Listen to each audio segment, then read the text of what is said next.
Assalamualaikum warahmatullahi wabarakatuh. Kembali lagi dengan saya Bayu. Di episode kali ini kita akan belajar memberikan efek pada teks, yaitu efek drop shadow di DaVinci Resolve.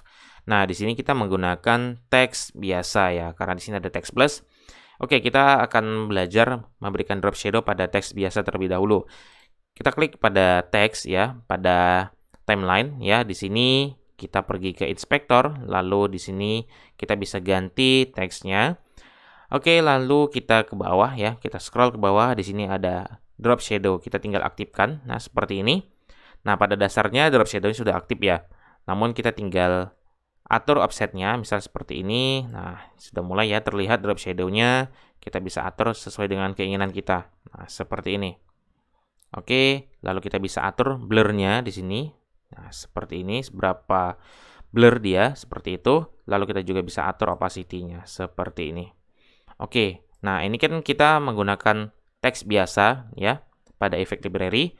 Lalu bagaimana kalau kita menggunakan teks plus? Oke, di sini ada teks plus, kita drag and drop ke timeline seperti ini.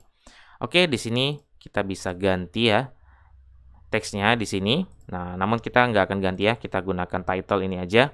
Lalu kita bisa memberikan efek drop shadow, kita pergi ke efek library, lalu OpenFX, lalu kita cari drop shadow. Kita cari drop shadow di OpenFX. Oke, di sini ada drop shadow. Kita drag and drop pada text plus seperti ini.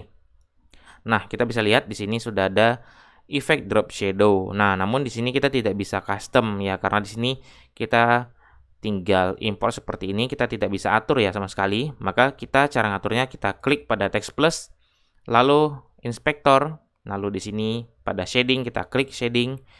Lalu pada select element kita ganti menjadi 3 ya, seperti ini. Nah, lalu di sini name-nya berganti menjadi black shadow ya. Lalu kita tinggal klik enable. Nah, seperti ini. Nah, di sini kita bisa custom teman-teman. Kita scroll ke bawah, kita bisa atur softness-nya seperti ini. Oke, bisa kita atur ya, sesuai dengan keinginan kita. Oke, nah, seperti ini. Glow-nya juga bisa kita atur seperti ini. Oke. Nah, seperti ini ya teman-teman. Bahkan kita juga bisa mengganti warnanya jika kita ingin. Nah, seperti ini ya. Oke teman-teman, jadi ini dia cara memberikan efek drop shadow pada teks di DaVinci Resolve. Semoga tutorial ini bermanfaat. Dukung terus channel ini. Kalau ada pertanyaan silahkan tulis di kolom komentar. Sampai ketemu di video-video selanjutnya.